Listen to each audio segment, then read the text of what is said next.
Well, hello, everybody out there in social media world. It is Friday. I just said to this great panel, thank goodness it's Friday somewhere, but it is Friday here, Friday noon. It's probably 5 o'clock somewhere if you're watching from a few hours ahead of us. Welcome to our 3 times a week segment for the next 6 weeks with the city of Albuquerque, part of our Choose One initiative with the mayor's office. So big shout out to thank you to the city and to Stacy and Angelique behind the scenes who've been helping us get set up with this webinars, this program, this getting to know each of the departments inside of the city. Who are the key players and what do they do to support the community and your small businesses? So I want to thank you all for joining us on your lunch hour. I hope you have a little sandwich, a little beverage next to you, because we're going to have some fun this next hour where we're actually going to get to spend some time with these departments and learn about what they do.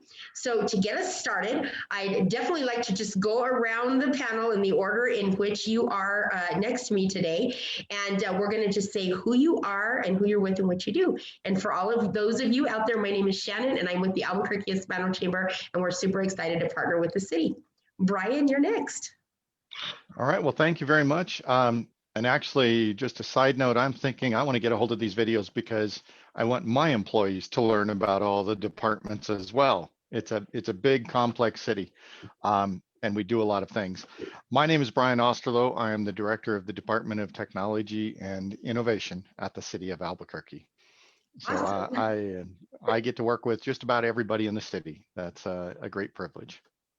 Wow. Well, I'm very excited to learn more about your department. And I'm glad that you brought that up. I didn't actually think of it as a training, but I have to tell you, it has been eye-opening.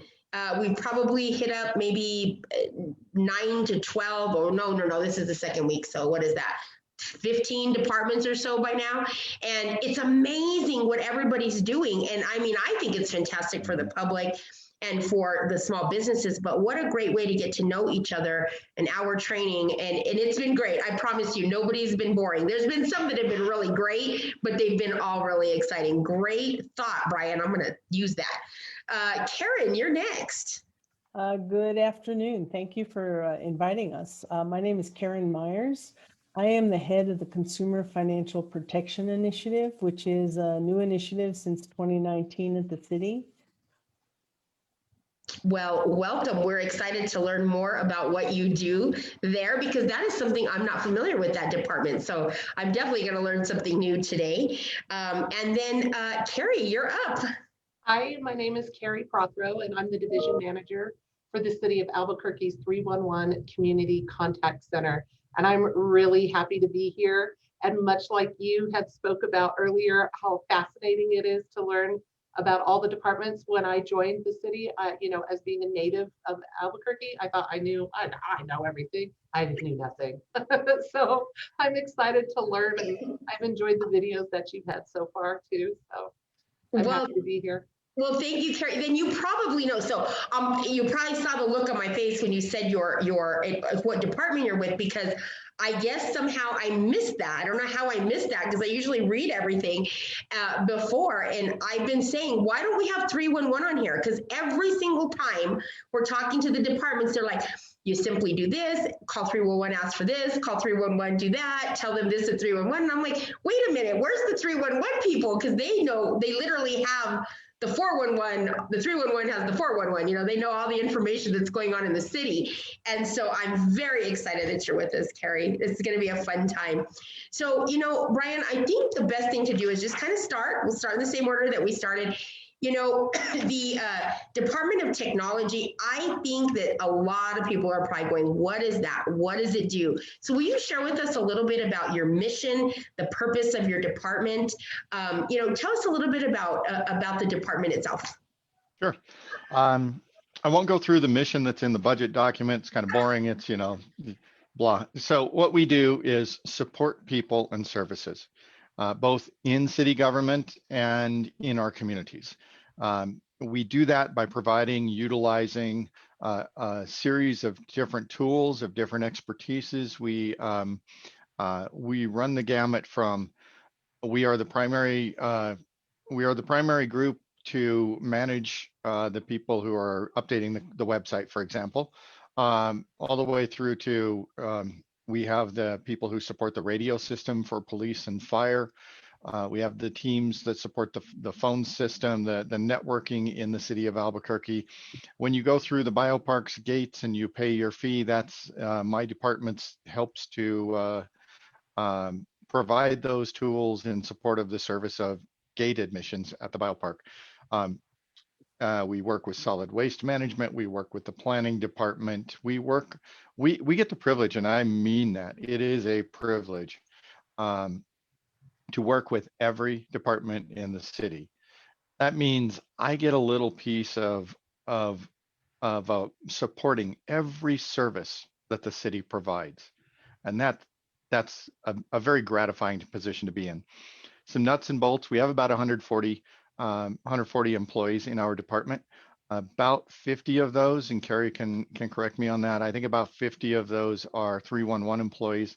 Annual budgets in the range of $27 to $28 million. I think it's 28.01 proposed for FY22. And on top of that, we have every couple of years capital improvement budget that ranges from 2.25 to 3 million. This next time around, it's currently pegged at $3 million for a 2-year period. Additionally, we thanks to Mayor Keller's administration, have been successful at getting state funds the last few years. So projects have been in the range of $2 million to $18 million for the radio project, for example. So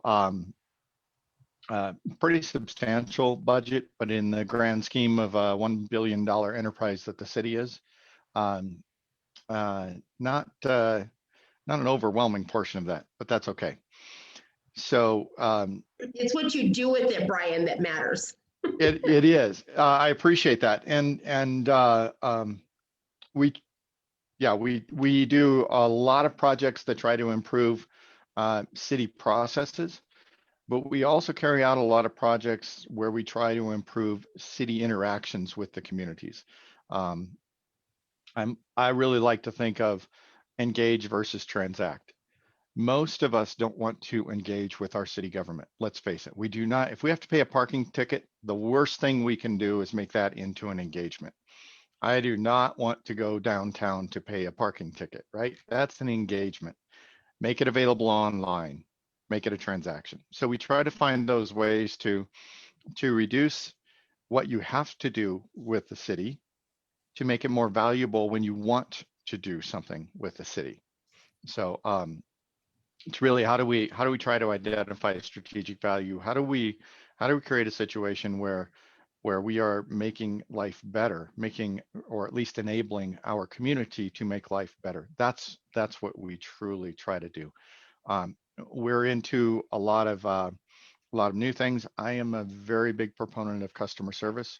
I care about customer service. I care about customer service internally. I care about customer service to the members of the community.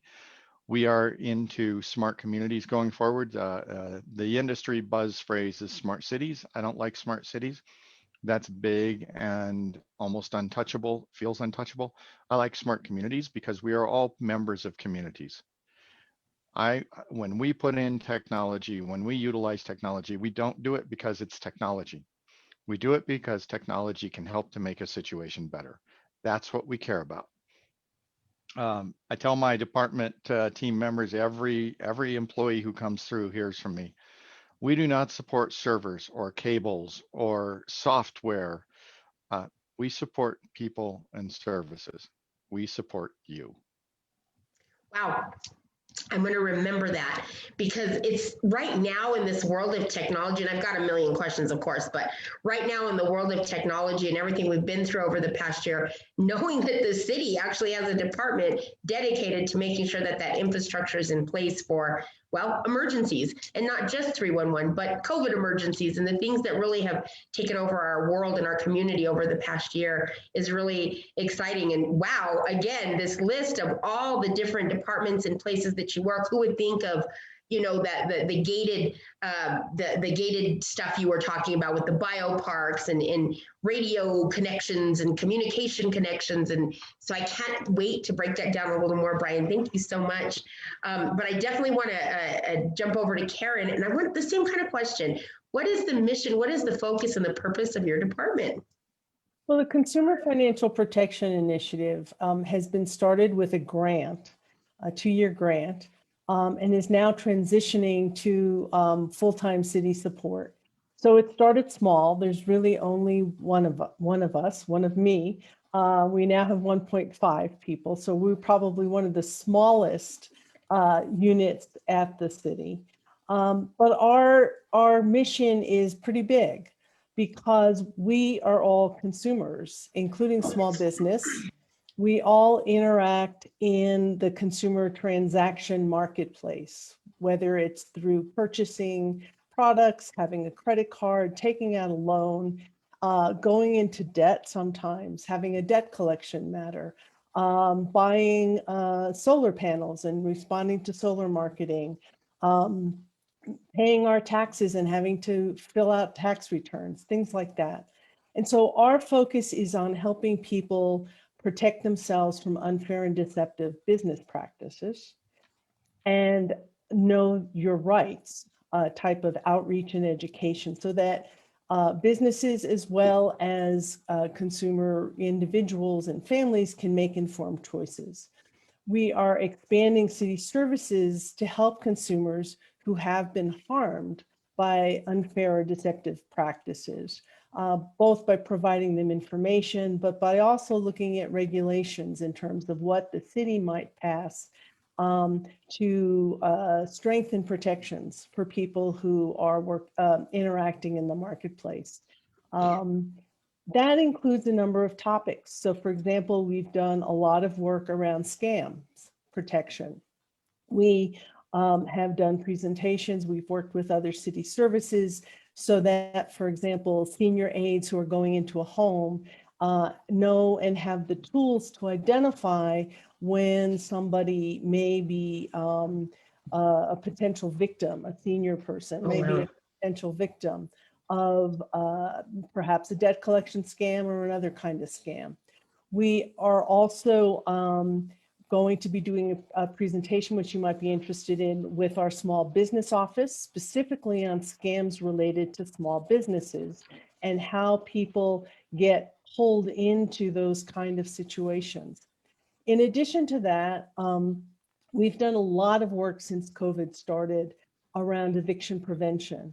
And that is involving tenant rights, getting people linked to rental assistance, working with family community services, and also with the courts to try and assure that we have protections in place and housing stability, because it's such a risk for people losing their homes right now.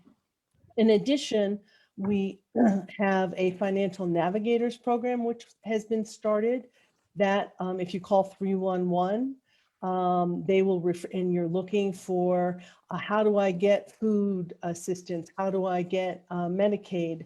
I don't know how to apply for unemployment. I don't know how to get rental assistance. And 311, I know Carrie's going to talk more about it, but we wanted to make sure we highlighted that, that you can get that kind of assistance if you're struggling financially, and find out what resources you can go to.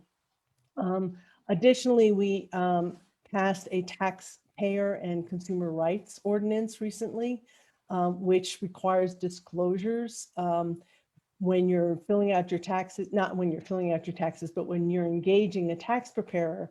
It outlines the disclosures and the information that a tax preparer needs to share with the taxpayer, and has a consumer bill of rights so that people can be protected from unscrupulous kind of practices. And lastly, we've just started a solar awareness public campaign. And so those are the kinds of things. We look at the community, we talk, engage with the community to find out what are the problems that they're seeing. We all interact across a very broad number of markets. And certainly the city doesn't have the resources to take on every single one. So what we've tried to do is respond to some of the ones that are most critical to the community in terms of the information they've shared with us. And that's what we'll continue doing. So wow, because it's so crazy that we're talking about this. Actually, just last Friday, I got a phone call, and those scams happen, and they catch you. Oh my goodness, do they know you or what? They catch you in a moment of weakness. And I had somebody actually call. It said PNM on my phone when it rang, and they said, we need to collect your payment. You're going to get disconnected. Well, in my mind, I'm like, gosh, when did I last pay? Like, you have that moment. I was like, oh my gosh, have I not paid? And they're, literally just, I need you to give me your credit card. I need you to do this, or you can do that. Send us a money order, and just something. After about 2 or 3 minutes in, kind of just threw me. And I was like, no, I'll go online and pay it. He's like, well, no, it won't post in time. They're going to disconnect your service. And it literally freaked me out. Like, I was like, I don't know what to do. But it was my gut instinct that said, this doesn't sound like a PNM call. Right. Like, why would they do that? They wouldn't tell you to pay. It was just weird. So I can see how a consumer could be scammed very easily, because it took me by surprise. And, I think I'm pretty smart, but, it caught me in a moment of weakness, and I was about to do that. So I didn't even know the city had this type of thing, because it's so frustrating. What does a consumer do when that happens? And now they have your information. And so, wow, I definitely want to deep dive a little more into that. So thank you so much, Karen, for that information. I just didn't know. That's exciting. Carrie, we got to bring you into this conversation, because you, I would probably say, are the backbone of the city when it comes to, helping guide the public to where we need to go within the city. So please share with us all about what you do and your department. Yeah, I have the very good fortune of rolling up under the Department of Technology and Innovation here at 311. And, 311 really is designed to help our community find out information about the city of Albuquerque. And we assist with requests for service and helping people get things accomplished with their local government. So we are a call center, but we really are a singular stop for non-emergency inquiries and services. But we're more than just the 311 number, right? We're more than just the 3 digits. We allow people to connect with us in a number of ways. They can connect to their city and request service through the ABQ 311 app. We also have a number of online services through the city's website. And if y'all don't know the city's website, I highly recommend you visit it. It's www.cabq.gov. All of Karen's awesome information from the CFPI are on there. It's really, really a well-designed website. So you can use the website to reach out to 311. You can call us, of course, which is our most popular method of reaching your city government. You can reach us through Twitter, and you can also reach us through Amazon Alexa. We do community outreach. Yeah, I know. We can talk about that in a sec, because we are the only city in the nation to have an integrated automated voice assistant with their 311 system. So we're really proud of that. That goes to Department of Technology and Innovation's willingness to be entrepreneurs and put themselves out there at the forefront of our community to find solutions that best service our callers and the people seeking our services. So I wouldn't say qualifies under innovation. I think that qualifies under innovation. So you guys get the gold star for that. I'm excited to hear it. Well, we got this awesome award right up here. Oh, is that what it is? Yeah, it's clear, so it's hard to see what it is, but wow, that is really amazing. Yeah, so it's quite innovative. I wouldn't say we're the backbone, but we certainly try to be a good partner and a good steward of information for all of the different departments. So we really truly have 2 types of customers. We have our community customers, our external facing customers, and all of our internal facing customers, which are all of the different departments within the city of Albuquerque. And we really want to make sure that we're providing accurate information and timely information and helping people get the services that they need. So I know people will say, well, call 311, and that's great. You can reach us. We're here to help you, and we'll do the absolute best we can with excellent customer service to get anybody what they need when they're calling us. Well, I have to ask the question, how long do you train a 311 operator before you let them loose into the crazy city world? That's a great question. you know, the training really truly never stops because every time there's something new or updated, we roll it out to our agents. But technically, we spend about 4 weeks in classroom training. So 2 is really intense learning our systems, learning how to access the information, learning how to keep track of the information. And then 2 weeks really focusing on being able to take the phone calls in an environment where our agent can look up the information and provide it to the customer and do it well. It's one thing just to give somebody information. It's quite another to create an experience out of it. So Brian talks about engagements. We want to make sure your engagement with the city is superior. Well, I have to say, it's amazing. I myself have used 311 many, many times to connect. But what I love is how friendly everybody is when they call. It's really nice. I've never ever had a bad 311 experience, and sometimes I'm asking a ridiculous question. I'll have to ask you in a little bit. What's some of the craziest things you've heard or requests? Because I can only imagine what happens. But I've used it in the past to connect to a department that I just couldn't get a hold of or I didn't know. So that's most of the time why I've used it in the past. But no, that's exciting. I cannot wait to hear more. So Brian, I have to bring it back to you because we just have to talk for a minute about this Amazon Alexa thing, because the department is the Department of Technology and Innovation. And so I think we can kind of guess what technology is, some of us anyway. But innovation, that was my question, is what are some of the ways that what makes you an innovative department? And I think that might qualify as one of the things. So please share a little bit with us about that. Well, Amazon Alexa, I don't think makes us the innovative department. I think it's an outcome of a mindset. And that mindset is, how do we do something differently? How do we try to be at the forefront? I believe in Albuquerque. I believe in this area. Grew up in Nebraska and Iowa and moved down here to go to UNM. I believe in Albuquerque.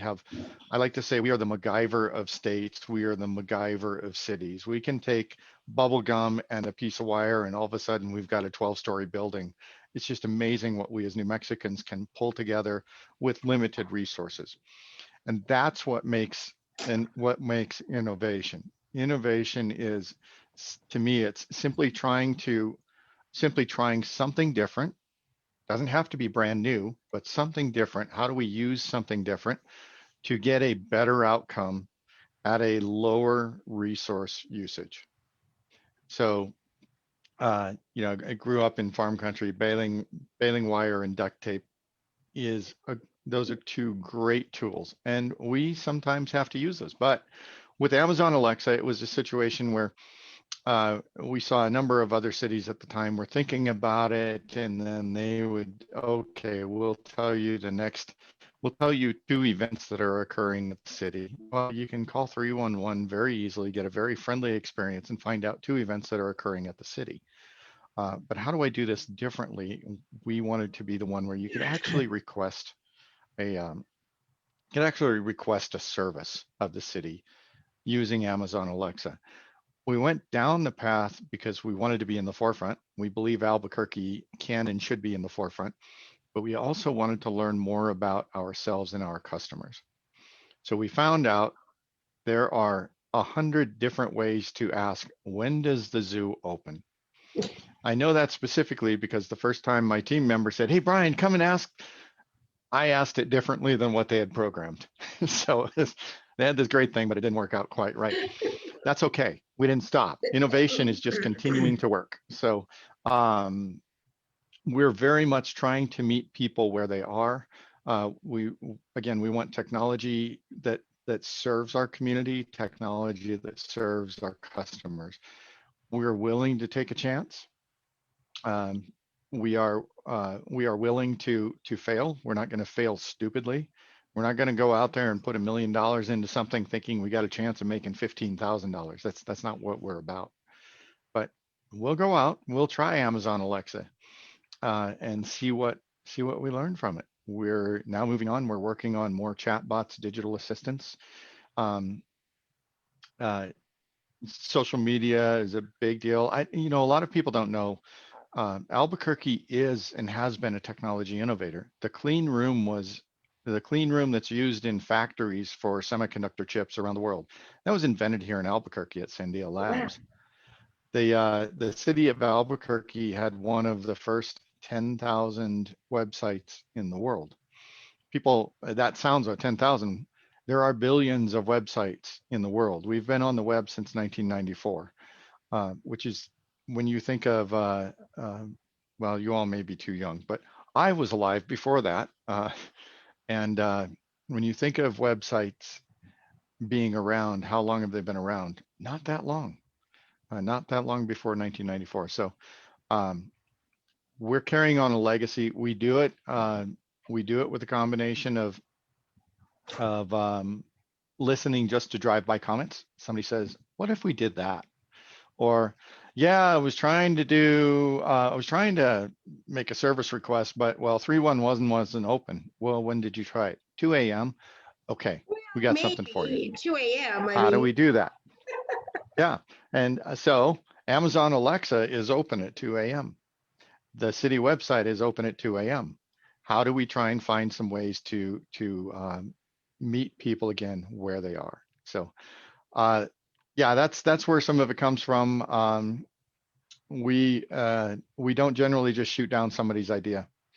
I don't. If you're going to take something off the board, put it back on. Put another thing back on. Roadblocks aren't stoppers. They're just things you have to either overcome or go around. It's let's identify what the issues are and then see what we can do. New Mexico and Albuquerque can do this.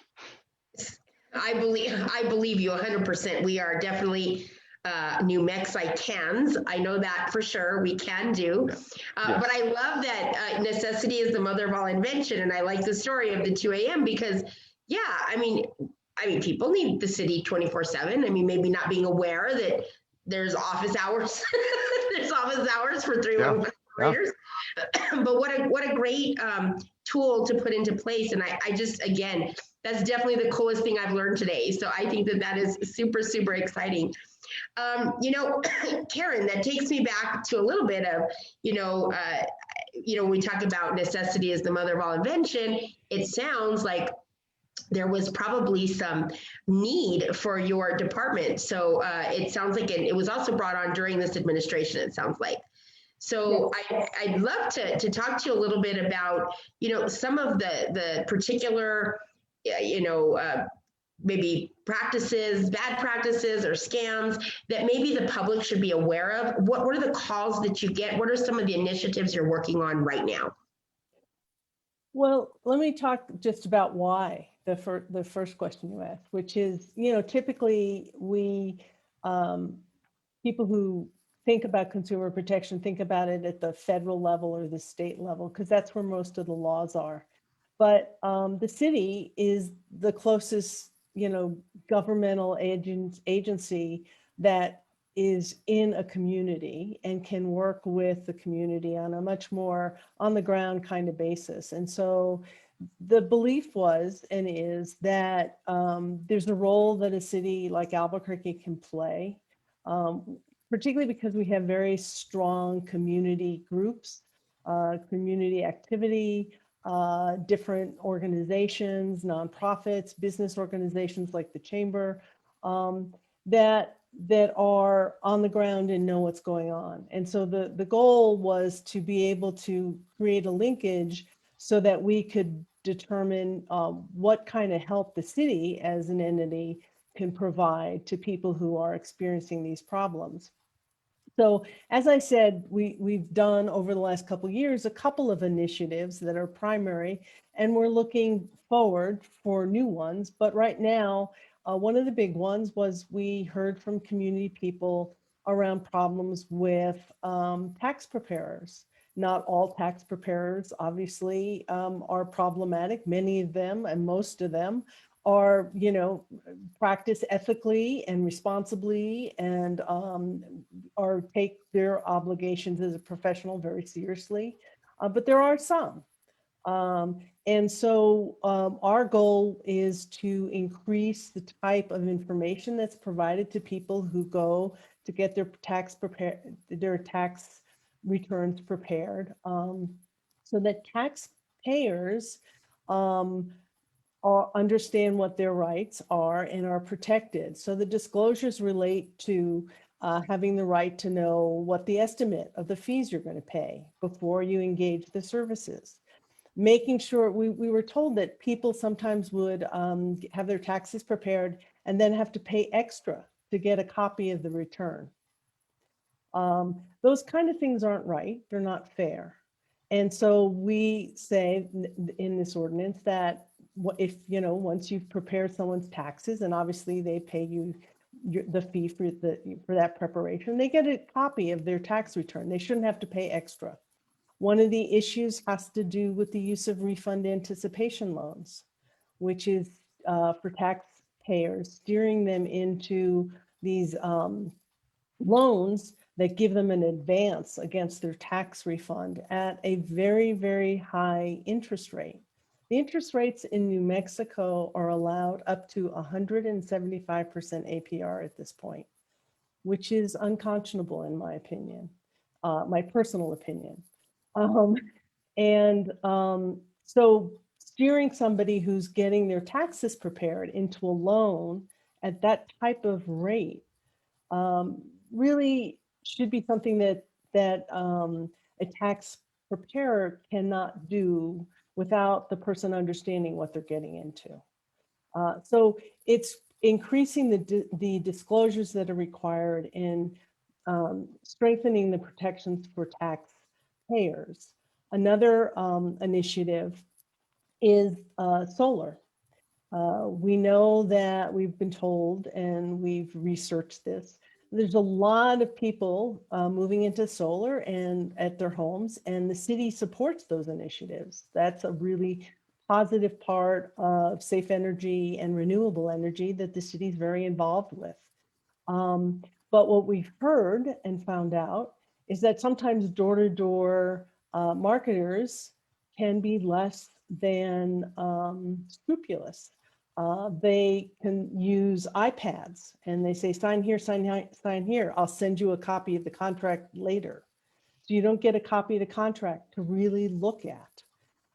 We know of people who believe that they're buying the system and find out that they really are leasing the system, that they don't own the system that's being put on their house.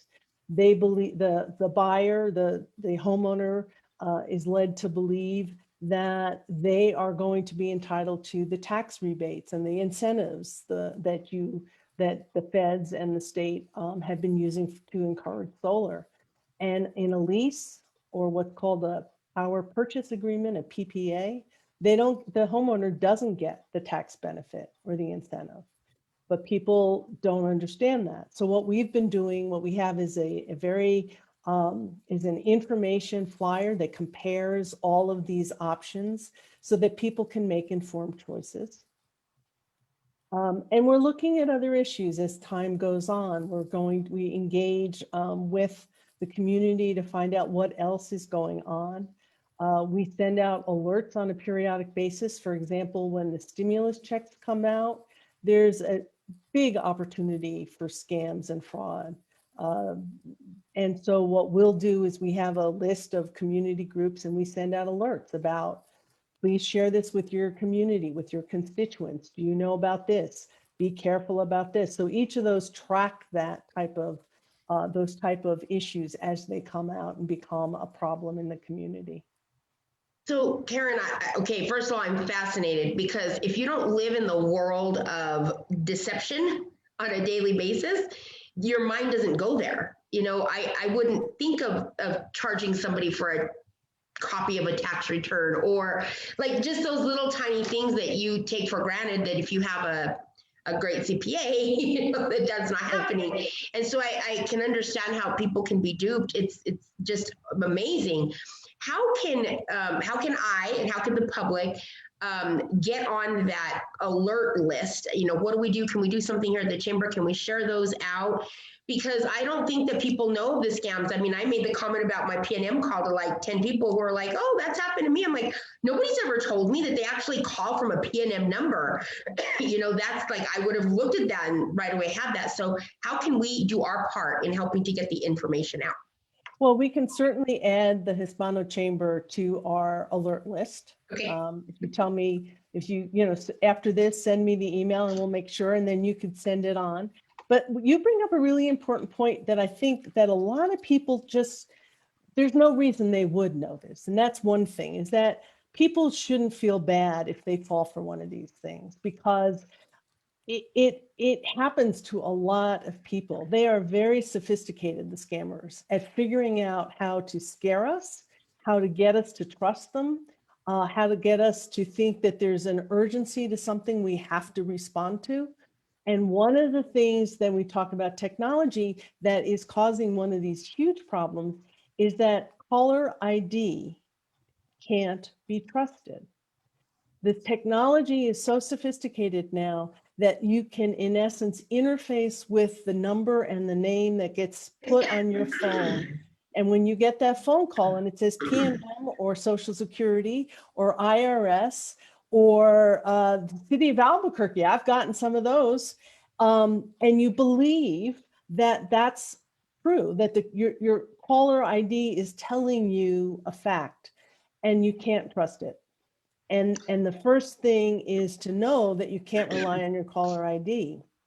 I want to highlight what you said, which is to trust your gut, which is if it sounds too good to be true, if you think, the government doesn't call and ask me for money on the phone. I've never heard of that. Maybe this isn't true, right? So question what's happening. And because you have access to be able to go to the actual website for PNM, to go to the actual website for the city, you can check it out. I mean, I've gotten calls where I hang up and I call my bank and I said, did you just call me? Or I'll call wherever it looks like it's coming from. I will then initiate to a trusted number to make sure that maybe something's going on that I need to do. So it's really important, when to trust your gut, to not pay up front for something. People are marketing vaccines that, we can get you ahead of the line. Well, in New Mexico, that actually, you don't need to do that. Things are moving along. We're doing great. Yeah. But there are lots of places we can get you. We have a product that will save you from COVID. Just send us $300 and we'll send it to you. Those kind of things, fake checks, things like that. Unfortunately, we're at a place in our society where you have to be suspicious about things that look too good to be true. Well, unfortunately, probably suspicious about a lot of things because, again, don't you take for granted that your caller ID is right. Perfect, never thinking like, how can they hack PNM, but anyways, regardless of how you get the number, I think that you're right. It's the gut instinct. And if it just doesn't feel right, walk away, hang up, don't deal with it. Right. And then call Karen and let her know what's going on so she can do the research and get the word out. So I think that's the important lesson there. Brian, I want to jump back to you because, we talk about technology and we all know what this last year was like. Anybody and everybody that is made it through COVID is like, wow, what a technology year. And so I know this is probably a silly question for the Department of Technology, but what were some of the immediate things that had to go into place in your department when we found out COVID was longer than a week? And what were some of the best practices you learned and you're going to continue to use inside of the department? Sure. So the two most immediate were one was the city. Almost overnight, much of the city was going to be working from home. How in the world do we make this happen? We don't have laptops in everybody's hands. The supply chains had seized up. What are we going to do? And part and parcel of that is what do we do about 311? Because 311 has spaces where they're very close together. How do I not take a chance on losing 3/4 of my 311 staff because two people came down with COVID and now contact tracing said the others have to be isolated. So we did a few things that others didn't. About a month to 6 weeks before, I had seen news reports, so I started hoarding money. And I started trying to get some things ahead of time. I told departments I have resources to assist you. We allowed people to take their desktops home and just use the desktops as opposed to having laptops, because it wasn't going to be a comeback in the next day. We knew that was the case. Take the desktops home. I have, Karen talks about scams and security and fear, and we've got the same thing on cybersecurity. So I could control the desktops. We allowed that to happen. We held 311 in for a few weeks as we got the rest of the city moved out, and then we started moving 311 agents to home. So they are now all working from home as well. Those phone calls that are being taken are all being taken from home. So that was the one side of it. The other side, we're very proud of that side of it, but the other side was the public side. What do we do now? All of a sudden, it's a disadvantage for a school kid if they don't have internet at home, because it's tougher for them to do homework. It's tough for them to go out and research something that they got excited about that day, and you can lose that momentum. That's a disadvantage. It is a showstopper when you require a kid to go to school online and they can't go online. There is no school online for the student who can't go online. So APS approached us, said, what can you do? We put together the Wi-Fi on Wheels program. It was just, as I said, supply chains were seized up. We couldn't get a lot of the heavier power Wi-Fi equipment that we really wanted, but we could get cellular gateways. Think of them as hotspots on steroids. Let's go with that. We got 50 of those. We put them in vehicles. We worked with APS. We put them outside schools and in different locations. So at least in the beginning, and it's interesting, you said after we realized it wasn't going to be 1 week. Well, when it was going to be still 3 weeks, it was going to be students are downloading their lessons, their homework, and then they upload their homework again. There wasn't a streaming.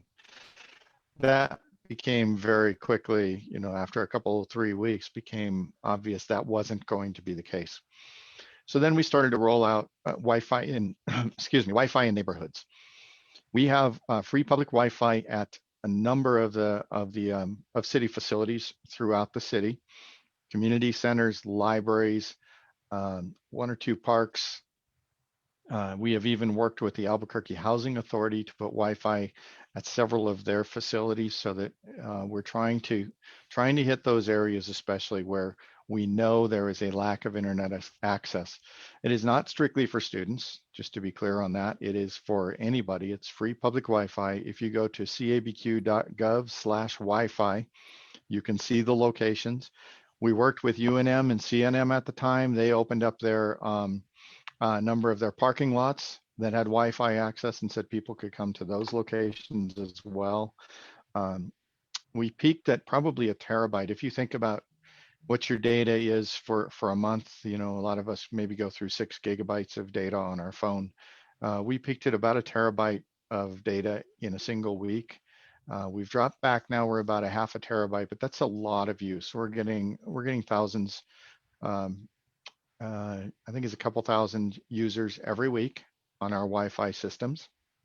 We're not done yet. We know Wi-Fi on Wheels wasn't perfect, but it was something. We know Wi-Fi in neighborhoods isn't perfect. It's something we're continuing to expand.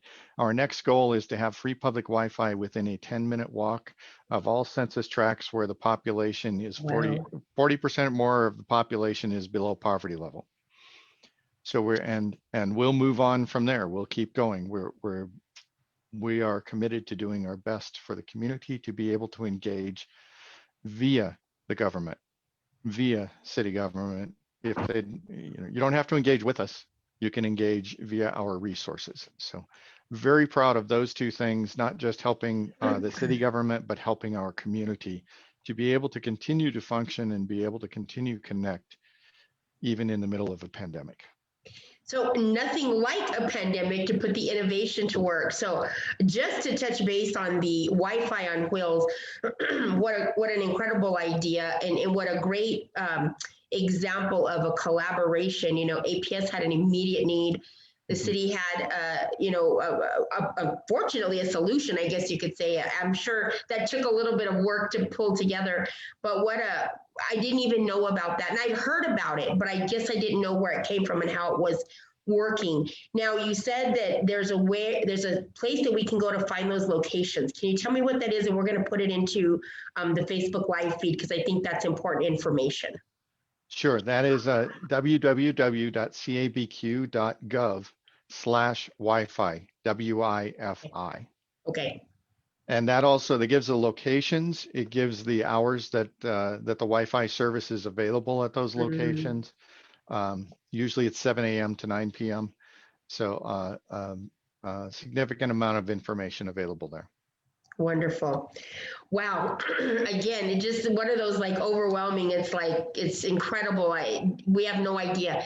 We simply, as consumers, as citizens of our city, we have no idea what is happening behind the city doors. We know the basics. We just don't know this important information and how it affects our public, how it affects small businesses, how it affects the community.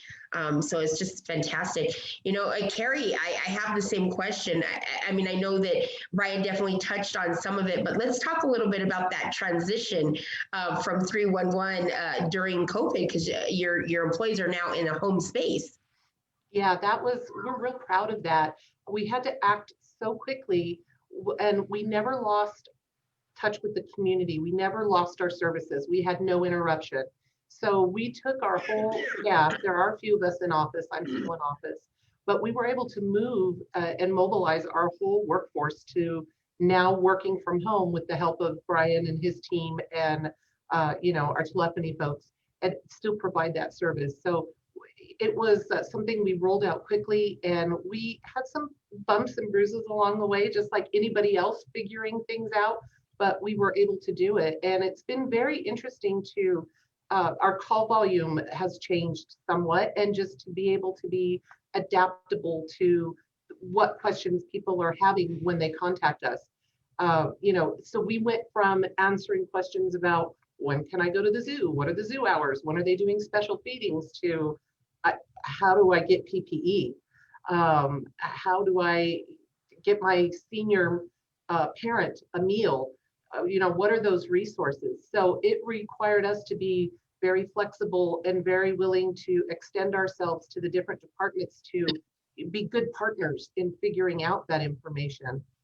Even not regarding necessarily the pandemic, but I'll give you an example. When Karen joined us, she was very instrumental in reaching out to 311 and saying, how can we get this information out to the public? How can we, you yourself said, I didn't know this existed. How can we get it out there? And we worked really hard and worked collaboratively, not only DTI, not only Karen's group, but all of the different departments in the city of Albuquerque to make sure that we're doing the best we can to inform our community so they have the best resources available. And 311 is really proud and takes a lot of pride in being able to do that for everybody. So, it was, we're still working from home. It is a safe option for us. We're concerned about our community. We're concerned about our employees' well-being as well.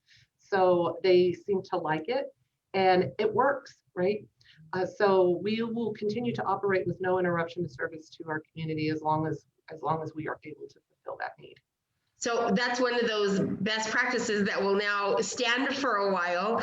It goes back to the, what's the formal name? I think it's like the Home Forever. I know there's a program within economic development where they're talking about, you can work remotely now anywhere in the country. And Albuquerque is a beautiful space to do that. Because why? The pandemic taught us we have to think quick and we have to be agile, and one of those was working at home. So that's really exciting. Now, I did say at the beginning of this hour is going to pass by and we're going to feel like we've just started, and we are right there already. It's pretty crazy. I know that there is so much more to talk about. And I hope that in the future we can do this again, just because it's so great to see all the programs and initiatives that are happening in the community. And I know those are going to change over time with COVID, and new things will pop up, but we definitely want to stay in touch. And here at the Hispano Chamber, we want to be a conduit for that. So please, I shared my email in the chat, but please send us that info, and we'll make sure that the members and the community patrons that follow us will make sure to get that information as well. So as we start to close up the hour, Karen, I want to jump over to you. I guess this last year we've learned a lot. It's taught us a lot. But what is the one thing that you are just super proud of about your department, the work you've done, and what do you want to leave us with today about your department? I think that we've listened to the community about the issues that they're facing. And that's what's guided the work we've done. To get some of that information, if you want to dive in deeper, you can go to CABQ/CFPI, which stands for Consumer Financial Protection Initiative, and you'll find links there to information about the taxpayers' rights and solar information and scams and eviction prevention and protection. But what we've tried to do is be responsive to issues. Well, I like I said, you must be responsive because you've shared with us so many different things. And again, we'd like to make sure that all of you out there that are watching and anybody that may later go back and review this, that to know, to be cognizant and trust your gut. Scams happen, they happen to the best of us. Unknowingly, scam artists know how to get to you and they know what to say and when to say it. And so it's best to always be on your best when it comes to those weird phone calls, those weird requests, and trust your gut in those. So thank you, Karen, for everything you're doing in that department. It's pretty exciting that the city is tackling that problem because, again, not being a deceptive person, not things I would have thought of. So pretty amazing work. Same question for you, Carrie. What is something that you're super proud of and what do you want to leave us with today? Wow, I'm super proud of being able to be a resource for everybody in the community, and that includes my own family. And so I just really appreciate the opportunity to work with the different departments and to provide a service that I get to hear folks say is invaluable. And, you know, we're talking about all the different websites you can visit and get information. Don't forget, you can always contact 311 and we'll get you that information as well. It's really that simple. But I'm most proud of being able to serve my community in a meaningful way on a wide variety of topics. Everybody here at 311 is very sincerely dedicated to that outcome and to that goal. And I hope it comes across when you reach out to us that you can get that feeling and know that we're here to take care of you. We're here to make a difference. Well, you know, we know how to get a hold of you, Carrie. We're going to dial 311 if we need anything. But I have to say, I was, you know, in listening to and the types of calls that came in during the transition into COVID, things, again, that some of us take advantage of, we don't realize, we take for granted, I should say, the things that we have in our lives. And my goodness, what the kids needed, what seniors needed, all of those things. And I just want to say thank you on behalf of, you know, our membership in the Hispano for working so hard. Like I said, I've always had such great success and fantastic calls with 311. And I just want to say kudos to your operators. You have trained them, educated them well. And so I've appreciated that. Brian, same question. What makes you really proud of all the work you've done in your department? And what would you like to leave us with today? I'm most proud that we have not retrenched, either as a department or as a city. There are a number of institutions that retrenched over the last year. I don't think Mayor Keller would have kept me on had I done that anyway, but it was never even an option. It was never a thought. We are not retrenching. We are going to move forward. We are going to continue to support our community. I do want to make sure I get tons of emails and calls from vendors from all over the country and the world all the time. And everyone says, oh, can I just have 15 minutes of your time? No, you can't. But if you're local, yes, you can. If people want to talk to me about what we do, about what they might do, they have an idea, they can contact me, and it won't be immediate probably, but I will talk to them. I want to hear what they have. So that's because the one thing I want to leave you with about our department is we support you. That's why we're here. We support you. I have to tell you, that's huge, Brian, and I don't know if people heard you say that, but the fact that you are willing to give a few minutes of your time to local, the importance of what that does for our community as we reopen, as we reset and really get ready to go full-fledged rebuilding our economic platform, especially with small businesses, that's huge. And so I appreciate that, being in that field in economic development. That's important that small businesses can say, man, I have a question, I don't understand this, or I need to understand how this works with the city, that you're willing to do that. And I think that's fantastic. Keeping it local as much as we can to help rebuild our city as much as we can. So I want to say thank you so much to this fabulous panel today. Technology and innovation, who knew?